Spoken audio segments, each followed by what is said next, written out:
Hello, and welcome to another edition of An English Guy Watching Wrestling. I say, my apologies.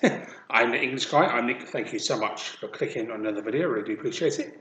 In this one, we're going to be covering the latest AEW pay-per-view, Double Nothing, from the 30th of May 2021. And what a pay-per-view it was, fantastic stuff. So with that being said, jump right into it. Opening matchup was between Brian Cage and Hangman Adam Page.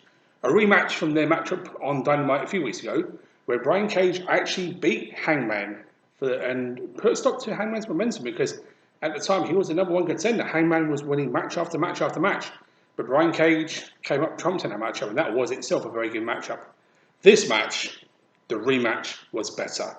I thought both men were just fantastic in this match, and a real fantastic match from Brian Cage, one of his best matches in AEW to date, me personally. And of course, Hangman Page, who I've put over many times as one of the best all-rounders in the world. And I love Hangman Page. This was a cracking opening matchup. Hangman Page really did a fantastic job countering one of more Brian Cage's harder hitting moves, shall we say. And Brian Cage trying to be a bit cocky cost him. So with a buckshot lariat, being hit by Hangman Page to win the match. And a little bit of dissension within the ranks because Brian Cage said recently that he wanted to go in the match alone without Team Taz at ringside. And it cost him. And Hangman won the match. But I said this was a really, really good opener to a show, and a great showcase from both men, and showing what AEW is all about. And Hangman Page winning was the right call, I think, because of the momentum he's had. Him losing that momentum, losing that matchup against Brian Cage a few weeks ago. This was a really, really good opener. And Hangman Page can hit hard and bust it open. Didn't stop him. He kept on going, and that's just a testament to just how good he is and just how good this match was. It was really, really good. The kind of match you wanted to open pay-per-view, so definitely a thumbs up to both men for producing that cracking opening match. Really good stuff. The next match, we had the Young Bucks defending the AEW World Tag Team titles against Eddie Kingston and Jon Moxley. And I've really loved the rivalry between the Elite and Carl Anderson, the Good Brothers, and Don Callis, and Eddie Kingston and Jon Moxley. It's been very entertaining to watch. And this was a really good way to top off what's happening on. Whether it's going to continue on the feud, I don't know. But if it doesn't, then this was a really good way to top off. This was a superb tag team title match. Two very vastly different teams. When you've got guys who are only singles wrestlers in Jon Moxley and Eddie Kingston against perhaps the most venued and best tag team in the world, the Young Bucks. And this was a really, really good matchup. And the way they worked this matchup was superb. And again, Jon Moxley. Oh, my apologies. Hangman Page was not busted open. He was busted open during the week. My apologies. Not this week, so I just remember, yeah. Jon Moxley got busted open, though, and was bleeding quite a lot. But again, Jon Moxley is one of the toughest wrestlers today. So, yeah, he was going to keep on going regardless. And this was a very, very good match, to be fair. Two very vastly different teams, the way they wrestle, but they just worked so well together. And a real showcase of tag team wrestling from the Young Bucks. It was not really a shock, because obviously it's the Young Bucks. You are going to get that from them. But Moxley and Eddie Kingston did exactly the same too. They did some very unique things, and it worked. And it just shows what kind of two wrestlers that usually singles wrestlers can do when they're put together as a tag team. And it worked. Obviously, long time history of friendship between Eddie Kingston and Jon Moxley. And when you got the Young Bucks, you are going to get a great match, and you got a very good match here.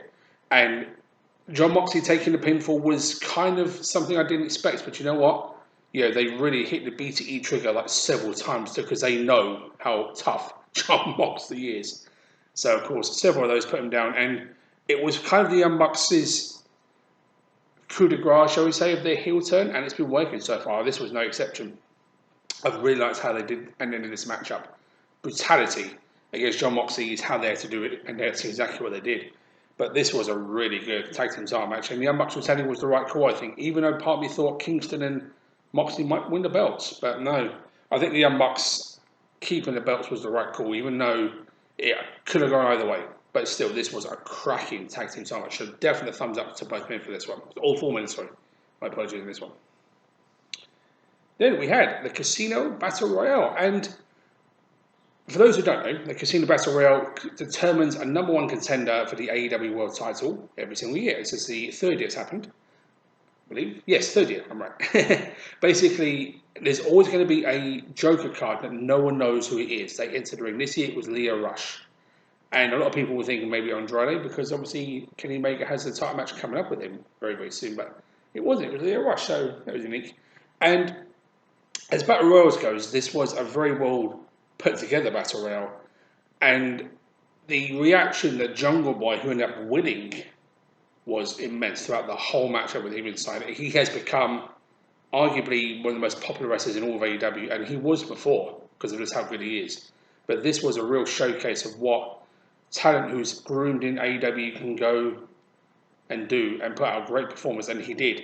And he was in a matchup with Christian Cage at the very end, and these two had a very good exchange to end the Battle Royale. And I really liked what they both did. And I think Jungle Boy winning it was the right call. Even though I do like Christian Cage, I think he's got such a good momentum push since being in AEW, and it's been paying off. But Jungle Boy winning was something that I think was well deserved because he's had more matches in AEW than anybody else, and he works hard. Everyone knows this. But the crowd, the performance, it was Jungle Boy's night for the Battle Royal for sure. The fans were behind him from day one, and they were behind Christian Cage too, don't get me wrong. But this was definitely Jungle Boy's night and well deserved. And it was overall quite a good Battle Royale. These are kind of tough to review in hindsight because they can go on for quite a while. This one didn't go on for so long, but it was a fun Battle Royale. And I think the right man won, even though I wouldn't have been offended if upset if Christian Cage won because I do like Christian Cage. But Jungle Boy winning, I think, was the right call and a fantastic, push for him is upcoming. He's got a time match with the AEW World Champion in a couple of weeks, and that's going to be a heck of a match. So, thumbs up to Jungle Boy and everyone involved in entertaining Battle Royale. And the next match was Cody Rhodes versus Anthony Ogoko, and this has been a very interesting feud, shall we say, because obviously we've had the Factory and the Nightmare Factory feuding back and forth. And obviously this is Anthony Ogoko's, I think it's only his fifth ever match in AEW against a veteran like Cody Rhodes. And of course, Anthony Ogoko has taken the British route, shall we say. He's against America. He's not like anti-American in a way, but he just basically waves the UK flag around, which I'm a Brit myself, so I've got nothing against that. But he's worked very well, and him calling himself the governor has worked well as well, especially the way he's carried himself, the way he's done things, the way he carries himself.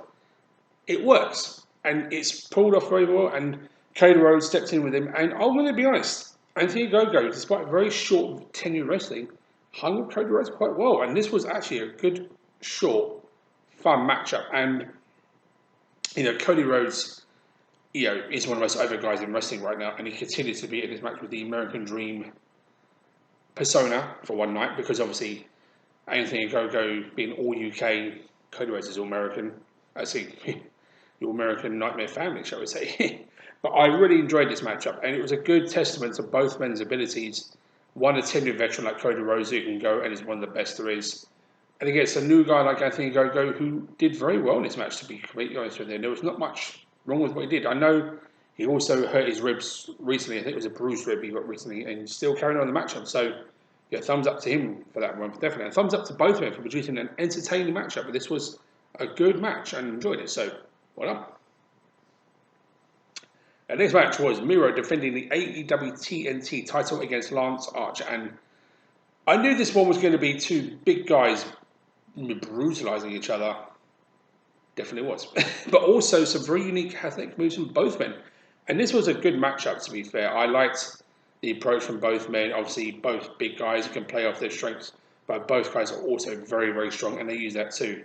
And I was kind of wondering who was going to win this one when I went into it. And when you got two big guys brutalizing each other, and the way they did it, the way they worked it, with two big guys going at it, and also showing some athleticism, some hard-hitting moves, high-impact moves.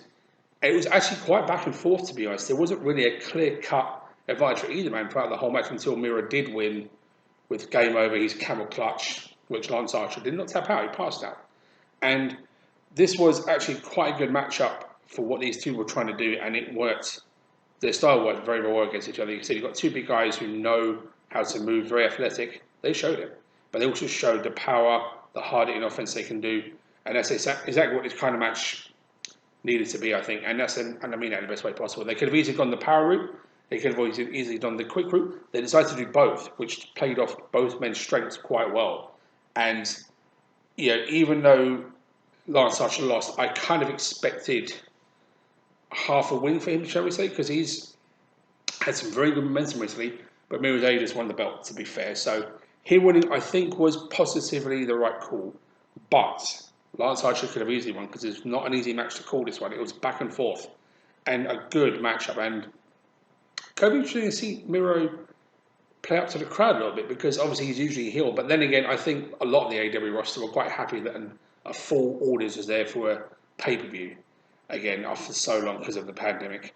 But I really enjoyed this one, and this was a good title defense from Miro, and he's only just won the belt, and he looked unstoppable in this matchup, but that's towards the end. But Lance Archer, is unstoppable himself, and this was a very good way to showcase that. So thumbs up to both men for producing a good match.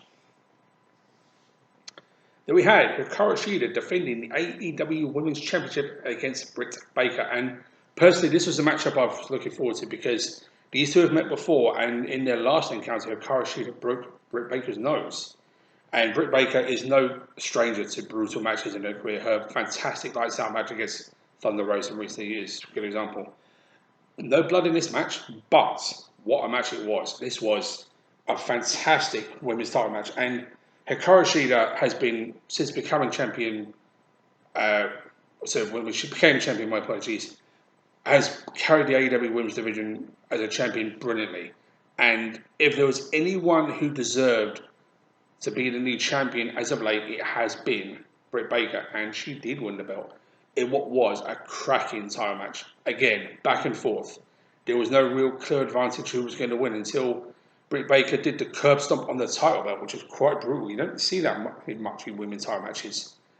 But Britt Baker brought a more, I wouldn't say more aggressive side in this match, but definitely more wrestling prowess match against someone like Hikaru Shida, who's a fantastic striker, but he's so good at wrestling too. And they had their own styles. Again, a clash of styles in this one works very well. And as I said, if there's anybody that deserves to be the new champion, it's Britt Baker because the momentum she had and the reaction she got when she came out was crazy. Even though she was supposed to be healed, the fans were going nuts for her. I think they knew kind of in the back of their minds this might be her night. And it was. And the crowd, at points were split because Hikaru Shida has been a fantastic champion, but Britt Baker's had that momentum and has been, I think, a clear favourite in the women's division to become the next champion. And she's done exactly that. And hats off and thumbs up to both of them for producing a really good women's title match. And I think this is probably one of Britt Baker's best performances to date because of the way they worked it, the way they put the effort into hard-hitting impacts. Underhanded tactics from Britt Baker, but sometimes they don't always work, which she didn't. She actually got the lockjaw and got the submission win in a clean victory. So there's nothing wrong with that. And thumbs up again for both of them for producing a cracking women's title match. This was very good stuff. This match is Sting and Darby Allin versus Ethan Page and Scorpio Sky. Another one that's had a few building for a little while, to be fair. And, this was Sting's first televised match for 6 years. In the last match he had was a street fight, but not in a wrestling ring, shall we say. And obviously, Sting has been, despite his age, can still go. And he showed it in this match. Sting has still got it for sure. No questions asked. Darby Allin did a fantastic job, but then again, so did their opponents, Scorpio Sky and Ethan Page, who played the heel personas perfectly against a very, intimidating Sting. They worked that very well too. And this was a good match, to be fair. I enjoyed this one a great deal. And even though Darby, and this is the first match for Page and Sky since they formed a tag team, but this was a good tag team matchup. The psychology from Sting and Allin was very, very, very well put together. They knew what they were doing and they knew how to intimidate, shall we say, their opponents. And they did that very well. And I enjoyed this matchup a great deal. And this was proof that, the veterans and the newer guys like Darby Allin can come together against two veteran wrestlers in Scorpio Sky and Page. But I thought this was a good tag match. And I think Darby Allin and Sting winning was the right call. And I enjoyed this one a great deal. So thumbs up to all four men for producing an entertaining tag match. This was good stuff. And the next matchup in all honesty, was probably my match of the night. Kenny Omega versus Pac versus Orange Cassidy for the AEW World Heavyweight title.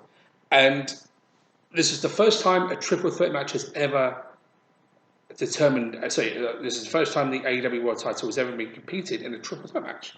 It's never been done in AEW. So, very interesting dynamic against, with Kenny Omega, obviously the belt collector now, defending against Orange Cassidy, who's been on an absolute roll, and against Pac, perhaps his greatest opponent in AEW to date, Kenny Omega, this is, because of their fantastic matches from past. The Iron Man match, if you've ever seen that, is amazing.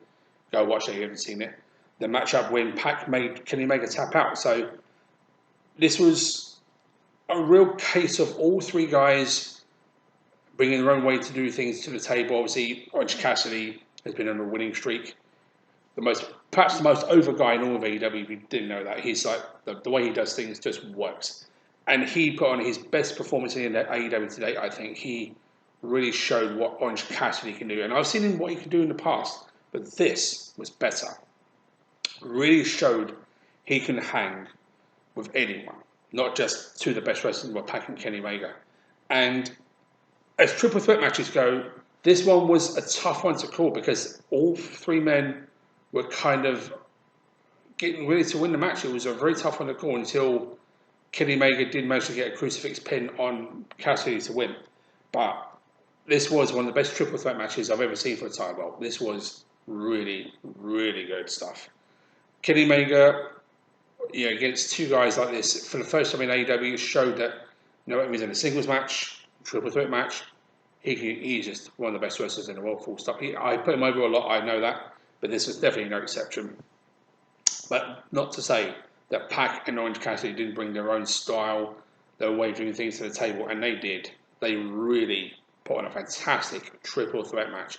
Of course, with triple threat matches, there's a lot of chopping and changing, a lot of things they do differently, and it showed here, no exception. And I thought this was a fantastic way to have their first ever triple threat title match in AEW against three of the best AEW have got and three of the best in the world right now.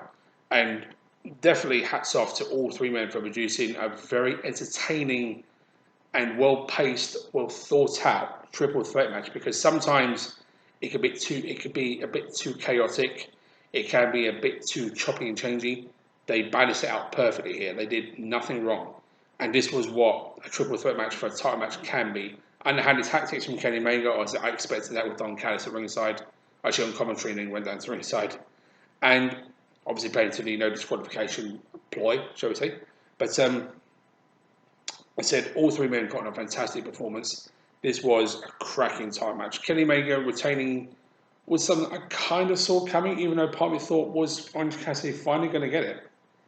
The answer was no, unfortunately. But, this was a cracking title match and one that definitely warrants a main event slot. Even though it wasn't a main event, it was definitely a fantastic triple threat title match. So thumbs up to all three men for producing superb stuff.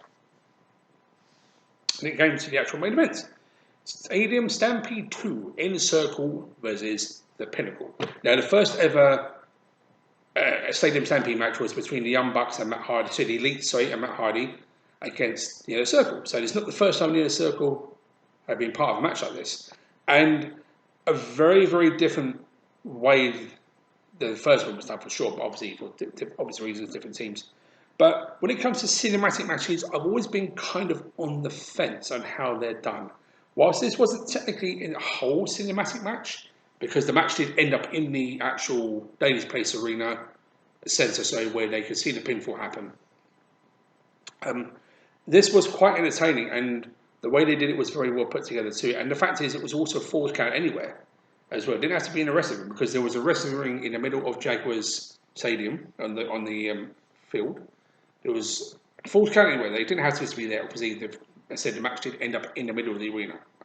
So in the Ladies Place. My apologies.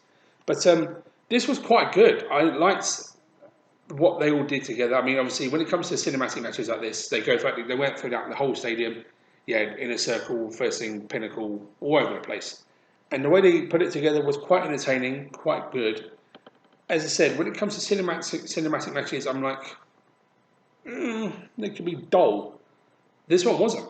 I like the first Stadium Stampede. That wasn't dull. Neither was this, to be fair. And they did some very funny moments, which you do kind of get in these kind of matches, but also very good matches, hard-hitting parts too, which is what I liked. And kind of repeating one or two things that made the first Stadium Stampede match entertaining in a good way, though. They kind of did one or two bits similar here, but I'm not complaining because they were good parts of the match. And this matchup was shorter than the first Stadium Stampede match, to be fair. The first one went on for quite some time, but it was still good, don't get me wrong. This one was shorter, but still very, very good. And the Inner Circle winning, I think, was the right call after the Pinnacle won their Steel Cage match on Blood and Guts. So the Blood and Guts match, my apologies. And Inner Circle winning, I think, was the right call. So I think this feud will continue. How it's going to continue, I don't know. Time will tell. But this was a good and worthy main event. What was a fantastic pay-per-view from start to finish. It was not a weak match on the card. And that's the kind of thing you'd love to see. AEW, once again, firing on all cylinders. So thumbs up to everybody involved in AEW for this one, for cracking pay-per-view. And with that positive note, I will end the review here. So thank you so much for watching. I will see everybody next time. But until that time, take care.